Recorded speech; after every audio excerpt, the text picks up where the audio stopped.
सबसे पहले आप सभी का बहुत बहुत स्वागत है हमारे न्यू वीडियो में। मैं आपका मेंटर अविनाश कुमार। तो दोस्तों देखिए, जैसा कि आपको पता होगा कि सीबीएसई ने ऑलरेडी डेट शीट को रिलीज कर दिया है और जो आपका क्लास 12 केमिस्ट्री के पेपर का शेड्यूल है वो है 18 मई। तो यही चीज को ध्यान में रखते हुए हम आपके लिए chapter wise most important NCERT के question and chapter wise most repeated previous year question करवा रहे हैं। तो लास्ट वीडियो में मैंने आपको ऑलरेडी इलेक्ट्रोकेमिस्ट्री चैप्टर को कंप्लीट करवा दिया था। आज हम लोग केमिकल काइनेटिक्स वाले चैप्टर में जंप कर रहे हैं। ध्यान रखिएगा, जो केमिकल काइनेटिक्स का जो चैप्टर है वो आपका हाई वेटेज वाला है और आपका काफी ज्यादा सिंपल सा चैप्टर है और यहाँ से समवेयर आप लोग 7 मार्क्स का क्वेश्चन एक्सपेक्ट कर सकते हैं। तो आज मैं मोस्ट इंपॉर्टेंट जो प्रीवियस ईयर के रिपीटेड क्वेश्चन है वो करवाने वाला हूँ और नेक्स्ट वीडियो में मैं आपको केमिकल काइनेटिक्स के जो मोस्ट इंपॉर्टेंट एनसीईआरटी के क्वेश्चन है, भर भर के एनसीईआरटी में न्यूमेरिकल गिवन है, वो सब मैं नेक्स्ट वीडियो में कवर करूंगा। तो चलिए फ्रेंड, सीधा हम लोग चलते हैं क्वेश्चन नंबर 1 की तरफ। बट उससे पहले बताना चाहता हूं कि दोस्तों आपके लिए बहुत अच्छी न्यूज है कि जैसा कि पता होगा आपको कि जब भी आप लोग स्टडी करते होंगे या फिर टीचर आपको कुछ होमवर्क देते होंगे तो उस टाइम सारा क्वेश्चन आपको सॉल्व नहीं हो पाता होगा, आपको डाउट्स आ जाता है। तो यही चीज को ध्यान में रखते हुए अनअकैडमी प्रेजेंट करता है आस्क आ डाउट फीचर्स। मतलब क्या हो गया कि सिंपली आपको अनअकैडमी लर्निंग ऐप को डाउनलोड करना है, उसके बाद आपसे एक कोड मांगा जाएगा तो आप लोग FE10 का कोड यूज कर लीजिएगा अपने क्लास चूज करने के बाद। तो उसके बाद आपको आस्क आ डाउट फीचर्स में जाना है, अनअकैडमी लर्निंग ऐप में है। उसके बाद आपको यहाँ पर फोटो खींचना है, देन आप लोग उस फोटो को क्रॉप करना है, देन सिंपली आपको सब्जेक्ट चूज करके भेज देना है। कुछ ही देर के अंदर आपको वीडियो के माध्यम से सॉल्यूशन मिल जाएगा। तो ये काफी ज्यादा अच्छा और न्यू फीचर है जो अनअकैडमी ने अपने लर्निंग ऐप में ऐड किया है। तो जाइए, मैंने लिंक आपको डिस्क्रिप्शन बॉक्स में दे दिया है क्लास 6 से लेकर 12 तक, या फिर आप अनअकैडमी लर्निंग ऐप को डायरेक्टली डाउनलोड करके हमारा कोड FE10 का यूज करके कर सकते हैं। तो अब आपके सॉल्व होंगे सारे डाउट्स कुछ सेकेंड्स में। अब देखिए दोस्तों, ये हमारे लिए फर्स्ट क्वेश्चन है और आप देख सकते हैं 2008 कंपार्टमेंट, 2008 ऑल ओवर इंडिया में, 2009, 2010, 2011 और कंपार्टमेंट पेपर में दोनों 2012। मतलब कि ये इतना साल क्वेश्चन पूछा गया था। तो आपको कहीं ऐसा नहीं लगता है कि जो 2008 के बाद वाले स्टूडेंट होंगे उनको तो बोल दिया जाता होगा कि आपका केमिस्ट्री पेपर 70 मार्क्स का नहीं होगा, 69 मार्क्स का होगा, क्योंकि 1 मार्क्स तो फिक्स है, ऑर्डर ऑफ रिएक्शन ले लीजिए भाई। 2008 2009 भाई हर साल थोड़ी पूछा जाता है, बट सीबीएसई ने पूछा है तो आप समझ सकते हैं कि कितना ज्यादा ये वाले क्वेश्चन को सीबीएसई वेटेज देती है। अब देखिए यहाँ पर क्या बोला गया है कि define order of a reaction. अब बच्चे क्या करेंगे, डिफाइन कर देंगे। देखिए अच्छी बात है, बट जब भी आप लोग ऑर्डर ऑफ अ रिएक्शन को डिफाइन करते हैं या फिर कुछ भी चीज को डिफाइन करते हैं तो आप लोग ट्राई कीजिएगा कि एक एग्जाम्पल जरूर दिया जाए। तो सबसे पहले मैं भी डिफाइन कर देता हूं, उसके बाद आपको एग्जाम्पल देके समझा दूंगा। तो क्या होता है बताइए, it is the sum of the power of, it is the sum of the power of concentration term of the reactant। ठीक है, sum of the power of concentration term of the reactant is called the order of the reaction। अब देखिए मतलब क्या हुआ, क्या मतलब समझ में आया? आई होप फ्रेंड ये सब तो आपको पता होगा, अगर नहीं भी पता कोई बात नहीं, एग्जांपल देता हूं। सपोज कीजिए कि कोई भी रिएक्शन आपका ए हमें बी दे रहा है, तो इसका आप लोग रेट इक्वेशन या फिर रेट लो लिखिएगा। तो क्या होगा, R इज इक्वल टू के, और यहाँ पर रिएक्टेंट का कंसंट्रेशन जो कि इस केस में ए है और इसका जो पावर होगा ये एक्स, यही हमारा क्या होता है, ऑर्डर ऑफ अ रिएक्शन होता है। ध्यान रखिएगा जो एक्स है मतलब कि जो ऑर्डर ऑफ अ रिएक्शन है इसको हम लोग एक्सपेरिमेंटली ही पता कर सकते हैं, बैलेंस केमिकल इक्वेशन से नहीं पता चलेगा। और हाँ ये ध्यान रखिएगा कि ऑर्डर आपका यहाँ पर फ्रैक्शनल भी हो सकता है और आपका इंटीजर, ये सब तो हो ही सकता है, बट जो मोलिकुलरिटी होता है ये आपका एक नेचुरल नंबर ही होता है 1 2 3 4 5, बट ऑर्डर कुछ भी हो सकता है, फ्रैक्शन हो सकता है, आपका आपका पॉजिटिव हो सकता है। तो क्या सर सभी कुछ हो सकता है? जी हाँ, बिल्कुल हो सकता है, ये बात को ध्यान रखिएगा। सो आई होप फ्रेंड आपको ऑर्डर समझ में आ गया होगा। तो क्या अब हम लोग सेकेंड क्वेश्चन की तरफ चले? बिल्कुल चलते हैं। और ये वाला क्वेश्चन 2016 में पूछा गया है। यहाँ पर क्या बोला गया कि फॉर अ रिएक्शन, आपको एक रिएक्शन दिया हुआ है कि 2NH3 और आपका कुछ कैटलिस्ट दिया हुआ है प्लेटिनम, और ये हमारा N2 + 3H2 दे रहा है। अब देखिए यहाँ पर क्या इक्वेशन बैलेंस है? जी मुझे तो लग रहा है 6 हाइड्रोजन 6 हाइड्रोजन 2 नाइट्रोजन 2 नाइट्रोजन, जी बिल्कुल इक्वेशन बैलेंस्ड है। अब क्या बोला गया कि यहाँ पर जो रेट है ये हमारा K के इक्वल दिया हुआ है, तो आपको ऑर्डर एंड मोलिकुलरिटी निकालने के लिए बोला गया है। तो क्या आपको मोलिकुलरिटी पता है क्या होता है? बताइए इन सिंपल वर्ड, जो आपका रिएक्टेंट के टोटल नंबर ऑफ मोल्स होते हैं वही हमारा क्या होता है? मोलिकुलरिटी। तो यहाँ पर क्या रिएक्टेंट में टोटल नंबर ऑफ मोल्स 2 है, जैसा कि देख पा रहे हैं, तो मोलिकुलरिटी क्या हो जाएगा? 2 हो जाएगा। बट क्या ऑर्डर आप लोग निकाल पाएगा? बताइए ऑर्डर कैसे निकलेगा? यहाँ पर rate is equal to K दे दिया है, तो ये वाले रिएक्शन के लिए क्या आप लोग रेट इक्वेशन लिख सकते हैं? बिल्कुल लिख सकते हैं। क्या होगा बताइए? R is equal to K, और यहाँ पर रिएक्टेंट का कंसंट्रेशन जो कि NH3 है। ध्यान रखिएगा जो हमारा मोल्स या फिर स्टोइकियोमेट्रिक कोएफिशिएंट है, इसके ऊपर आप लोग पावर में नहीं लिखिएगा, क्योंकि मैंने बताया ये हमें कैसे पता चलता है? एक्सपेरिमेंट से पता चलता है, बैलेंस केमिकल इक्वेशन से नहीं निकाल सकते हैं। अब देखिए यहाँ पर क्या गिवन है? यहाँ पर rate is equal to K given है, तो बताइए जो हमारा R is equal to K कब होगा? रेट मतलब R होता है, ठीक है, तो R is equal to K कब होगा? बताइए जब हमारा X 0 होगा। क्यों? देखिए अगर हमारा X 0 होता है तो क्या हो जाएगा? Something to the power 0 is equal to 1 होता है, आपको पता तो होगा 2 to the power 0 is equal to 1 होता है। आपकी देखिए ये आप होंगे तो आपका टू द पावर 0 भी क्या होता है? 1 ही होता है। तो यहाँ पर क्या हो जाएगा? NH3 टू द पावर हमारा 0 इज इक्वल टू 1 हो गया। तो मतलब क्या हो जाएगा? अगर ये 0 होता है तो हमारा R is equal to K आ जाएगा, इसका मतलब, और ये हमारा ऑर्डर होता है, मैंने ऊपर में बताया है, इसलिए जो हमारा ऑर्डर हो गया इस वाले केस का वो हमारा क्या हो जाएगा? बड़ा सा लड्डू हो जाएगा, और मोलिकुलरिटी क्या आ गया? 2 आ गया। तो क्या सभी बच्चे को पहला पार्ट समझ में आ चुका है? Very good. अब देखिए यहाँ पर क्या बोला गया कि write the unit of K, मतलब कि आपने बता दिया ये 0th ऑर्डर का है तो आपको यूनिट बताना है, तो आपका nth यूनिट का आपका मतलब फॉर्मूला क्या होता है? या फिर ये देखिए mole by litre to the power हमारा 1 - n पर सेकेंड होता है। यहाँ पर n क्या होता है? ऑर्डर होता है। ऑर्डर इस केस में हमारा 0 है, तो ये हमारा क्या हो जाएगा? बताइए ये हमारा 0 हो गया, 1 - 0 हमारा 1 हो गया, तो ये हमारा मोल पर लीटर पर सेकेंड, ये हमारा आंसर हो जाएगा। कोई बच्चा बोले सर पर सेकेंड की जगह क्या पर आवर पर मिनट लिख सकते हैं? जी बिल्कुल लिख सकते हैं, वो भी बिल्कुल वैलिड है, क्योंकि क्वेश्चन में कहीं पर भी सेकेंड आवर मिनट की बात नहीं की गई है। तो क्या सभी बच्चे को ये वाला क्वेश्चन अच्छे से एकदम समझ में आ चुका है? Very good. तो क्या अब हमारी फ्लाइट तीसरे क्वेश्चन में जाने के लिए या फिर उड़ने के लिए रेडी है? जी सर बिल्कुल है। अब देखिए दोस्तों ये हमारे लिए क्वेश्चन नंबर 3 है। यहाँ पर क्या बोला गया कि और ये क्वेश्चन हॉट्स क्वेश्चन के अंदर आता है, बट ये हॉट्स आपको डराने के लिए लिखा जाता है, मैंने आपको ऑलरेडी बहुत सारे वीडियो में बताया है। यहाँ पर क्या है कि एक रिएक्शन है जो हमारा सेकेंड ऑर्डर है with respect to A and first order है विथ रिस्पेक्ट टू बी। मतलब क्या हो गया? कोई भी रिएक्शन हम लोग एज्यूम कर लेते हैं कि A+B हमें C+D दे रहा होगा, नंबर ऑफ मोल से ऑर्डर में कोई मतलब भी नहीं होता है। अब क्या बोला? अगर इसका आप लोग रेट इक्वेशन लिखिएगा, सर आपने A+B ही क्यों लिखा? क्योंकि यहाँ पर A और B दिया गया है और यहाँ पर ऑर्डर की बात कर रही है, इसलिए यहाँ पर A और B मैंने रिएक्टेंट साइड में लिखा है।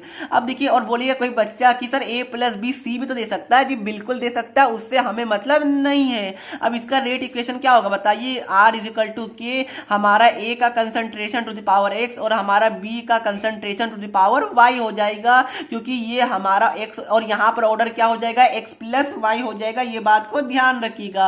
अब क्या बोला जा रहा है कि a reaction is second order with respect to A, मतलब क्या हो गया? बोला क्या जा रहा है कि जो हमारा A का जो ऑर्डर है वो हमारा क्या है? 2, मतलब क्या हो गया? जो हमारा यहाँ पर X होगा वो हमारा क्या होगा? 2 होगा, क्योंकि क्वेश्चन वालों ने बोला है। और यहाँ पर क्या बोला जा रहा है कि and first order with respect to B, मतलब कि जो B का ऑर्डर मतलब कि जो Y होगा वो हमारा क्या है? 1 है। तो ये हमारा क्या क्या हो गया, रेट इक्वेशन हो गया, रेट लो हो गया। तो क्या सभी बच्चे को ये चीज समझ में आ चुका है? ये मैंने कैसे लिखा, क्वेश्चन से पढ़ के लिख दिया। एक मिनट रुकिए, सॉरी ये एक्स नहीं होगा, ये हमारा ए होगा, ठीक है। तो ये क्या हो गया, आर इज इक्वल टू के इंटू ए का मतलब कंसंट्रेशन का स्क्वायर और बी का कंसंट्रेशन। अब देखिए पहला क्वेश्चन क्या बोला गया है कि write the differential rate equation, जो कि हमने लिख लिया है। ये हमारा क्या हो गया, डिफरेंशियल रेट इक्वेशन हो गया।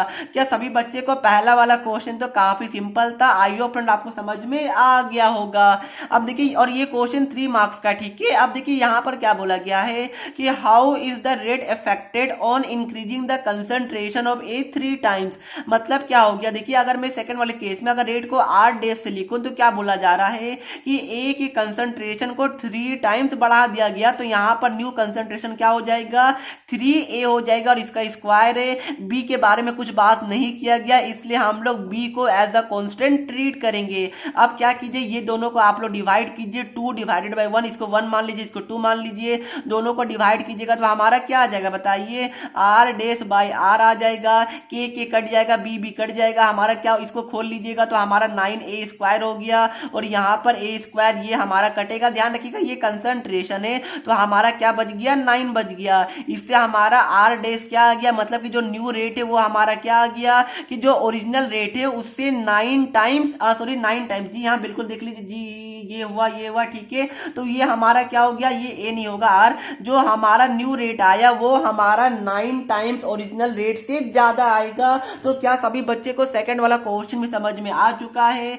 Very good. अब देखिए थर्ड क्वेश्चन में क्या बोला गया है कि how is the rate affected when the concentration of both A and B are double. ये तो और सिंपल है, क्या अगर मैं इसको आर डबल डैश डिनोट करूं तो यहाँ पर क्या बोला जा रहा है कि जो ओरिजिनल वाला है इसमें ए को 2a कर दिया गया, बी को 2b कर दिया गया है, मतलब कि 2a का स्क्वायर हो गया और यहाँ पर b की जगह 2b हो गया। अब क्या कीजिए, ये और ये मतलब क्या होगा, अगर इक्वेशन 1 मानता हूं, ये इक्वेशन हमारा 2 था, ये हमारा इक्वेशन सॉरी ये हमारा इक्वेशन 3 हो गया। तो आप लोग क्या कीजिए, 3 डिवाइडेड बाई 1 कर दीजिए। तो 3 डिवाइडेड बाई आप लोग 1 कीजिएगा तो आपका क्या आएगा, आर डबल डैश बाई हमारा आर आ गया, ये के कटा, उसके बाद क्या कटा, कुछ नहीं कटेगा। यहाँ पर क्या आ रहा है, ये हमारा 4a का स्क्वायर, यहाँ पर क्या आ गया 2b आ गया और यहाँ पर क्या है a स्क्वायर और यहाँ पर क्या है b है। तो ये कटा, ये कटा, तो हमारा क्या आ गया 4 इंटू 2 8 आ गया। तो आर डबल डैश क्या आ गया, जो हमारा पुराना वाला यहाँ पे जो ओरिजिनल वाला है उससे 8 टाइम्स ज्यादा आएगा।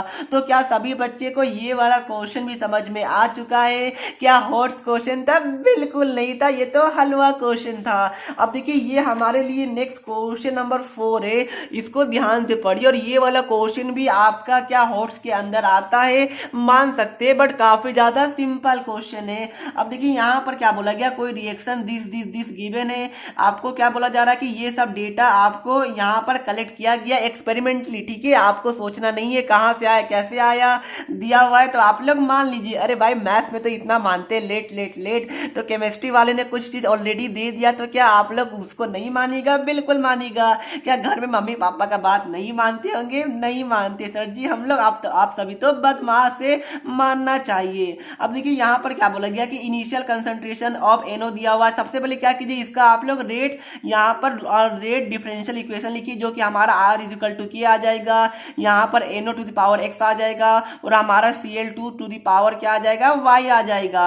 अब देखिए यहाँ पर क्या बोला गया, इनिशियल कंसंट्रेशन ऑफ NO दिया हुआ है, मतलब ये दिया हुआ है, इनिशियल कंसंट्रेशन ऑफ Cl2 दिया हुआ है, ये दिया हुआ है, initial rate of disappearance of Cl2, क्या ये आपको पता चलता है कि क्या दिया हुआ बताइए, ये हमारा R दिया हुआ रहता है, ठीक है। ये बात को ध्यान रखिएगा, initial rate of disappearance of Cl2 मतलब क्या हो जाता है, ये हमारा R हो जाता है। तो ये बात को ध्यान रखिएगा। तो हमारा R भी क्या गिवन है, जी बिल्कुल गिवन है।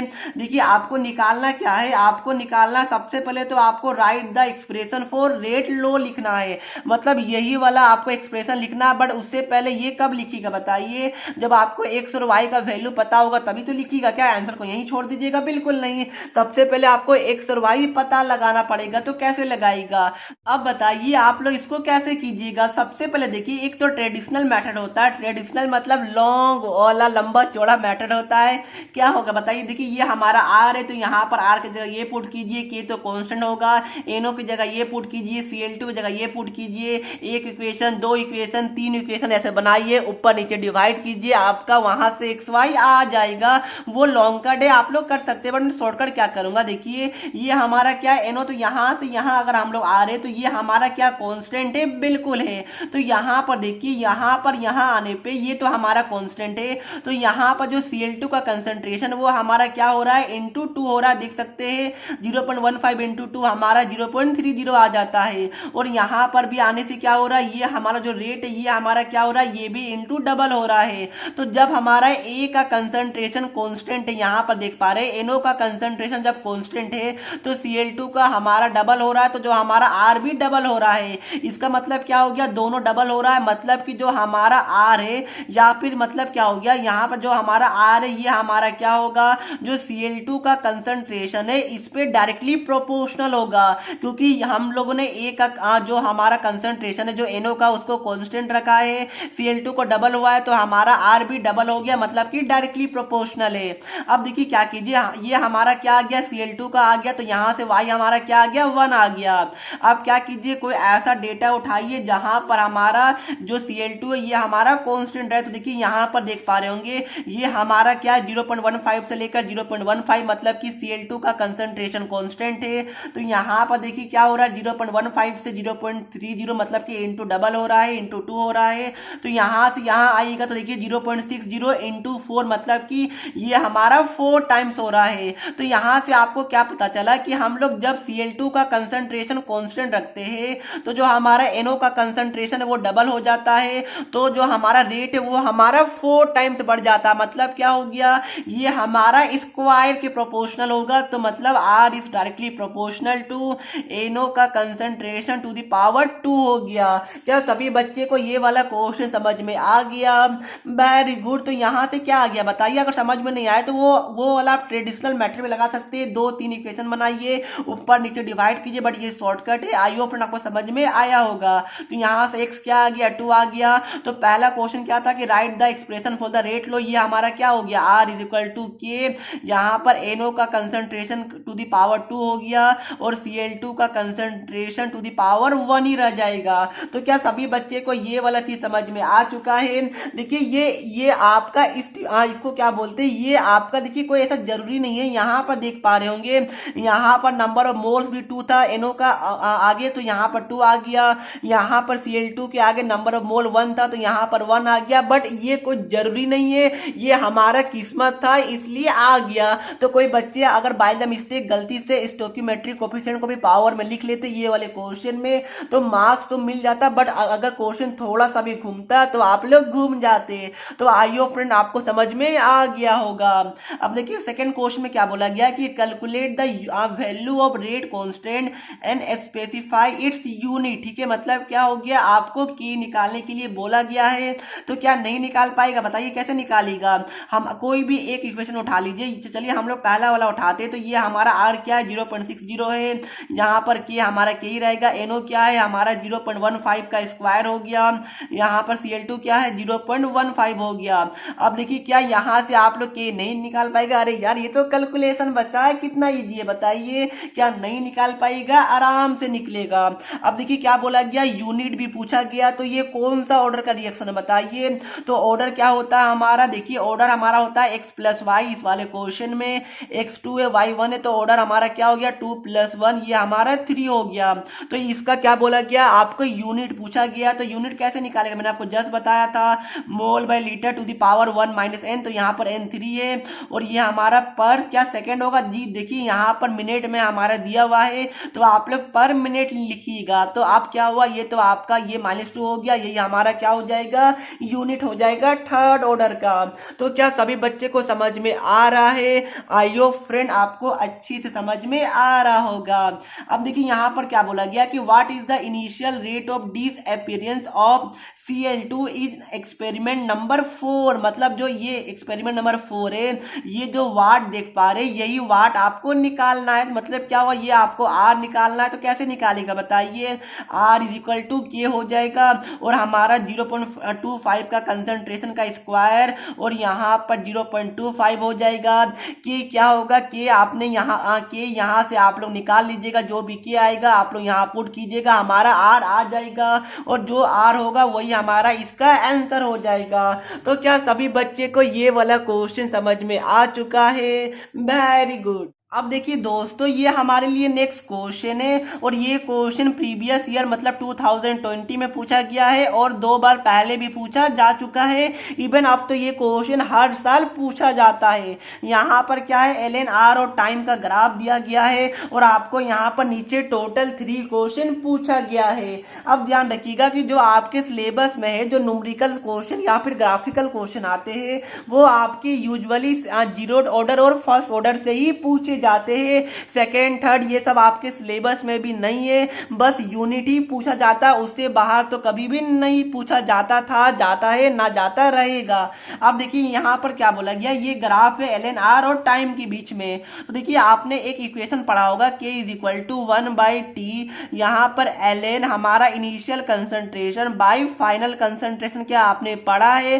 देखिए ये वाला इक्वेशन कम ही बच्चे को याद होता है, ये वाला बच्चे को याद होता है। K इज इक्वल टू 2.303 हमारा टाइम लॉग हमारा initial concentration bye final concentration. अब ध्यान रखिएगा यहाँ पर लॉग और यहाँ पर LN है, ये बात को ध्यान रखिएगा। और जब न्यूमेरिकल सॉल्व कीजिएगा तो आपको ये वाला वैल्यू पुट करना है, क्योंकि आपको लॉग का वैल्यू पता होता है और LN को कन्वर्ट करते लॉग में तो 2.303 से हम लोग मल्टीप्लाई करते हैं। बट इस वाले क्वेश्चन में जो ग्राफ है वो हमारा LN के साथ प्लॉट किया गया है, इसलिए हम लोग ये वाला इक्वेशन यूज नहीं करेंगे। अब देखिए अगर हम लोग टी को हम लोग अगर लेफ्ट साइड लेके जाते हैं और ये हमारा फर्स्ट ऑर्डर का, ये आपको पता होगा, तो के टी इज इक्वल टू क्या हो जाएगा, LN हमारा R0 मतलब इनिशियल कंसंट्रेशन और ये हमारा क्या हो जाएगा बाय LN के अंदर ये R हो जाएगा।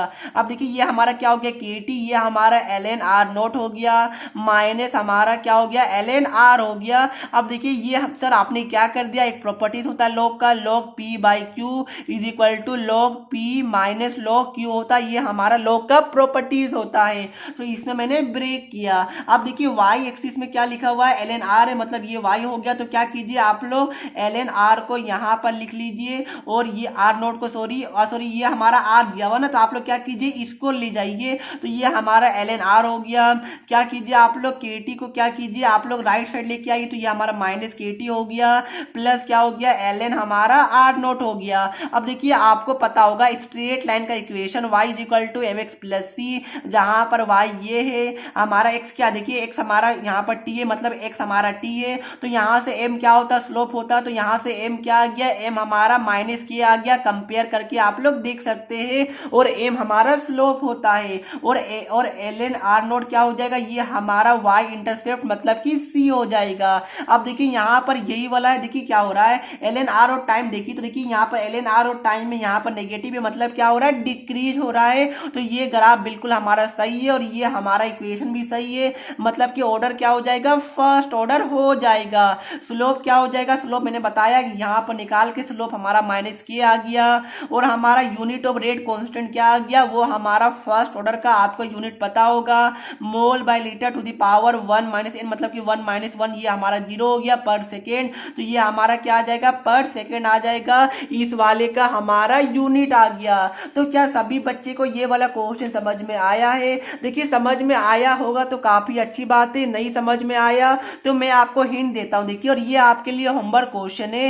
हिंट क्या है कि अगर आपका कोई भी ग्राफ इस तरह प्लॉट किया जाएगा, यहाँ पर LNR होगा तो ये ऑटोमेटिकली हमारा फर्स्ट ऑर्डर का हो जाता है और यहाँ पर देखिए इस वाले क्वेश्चन में R है तो ये हमारा 0 ऑर्डर का हो जाता है। तो CBSE यही दोनों में कंफ्यूज करेगी। ध्यान रखिएगा फर्स्ट ऑर्डर में हमारा लॉग आता ln आता है, इसलिए हमारा क्या हो जाता है ln वाला जो ग्राफ है ये हमारा फर्स्ट ऑर्डर का हो जाएगा। और जीरोथ ऑर्डर के क्या कोई जीरोथ ऑर्डर का क्या कोई मुझे k का वैल्यू बता सकता है? क्या किसी को भी याद है? मेरे हिसाब से याद होगा, नहीं याद है मैं बताता हूँ। A naught initial concentration minus final concentration by हमारा यहाँ पर क्या होता है, देखिए ये हमारा टी, चलिए कोई बात नहीं, ये हमारा टी होता है, तो ये हमारा क्या होता है जीरोथ ऑर्डर का रेट कांस्टेंट का वैल्यू होता है। तो क्या कोई बच्चे को ये वाला फॉर्मूला याद था? याद था तो काफी अच्छी बात है, नहीं याद था तो मैंने तो आपको बता दिया। तो कहीं पर भी देखिए यहाँ पर ए है, यहाँ पर आर है, तो यहाँ पर क्या कीजिएगा आप लोग आर लिख लीजिए, कोई दिक्कत नहीं है। तो K is equal to R naught minus R by T हो गया।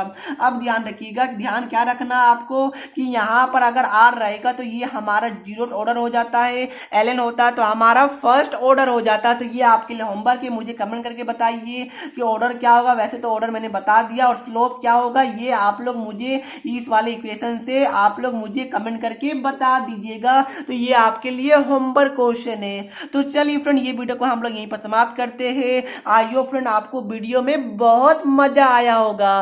तो मिलते हैं नेक्स्ट वीडियो में, तब तक के लिए पढ़ते रहिए। जय हिंद, जय भारत।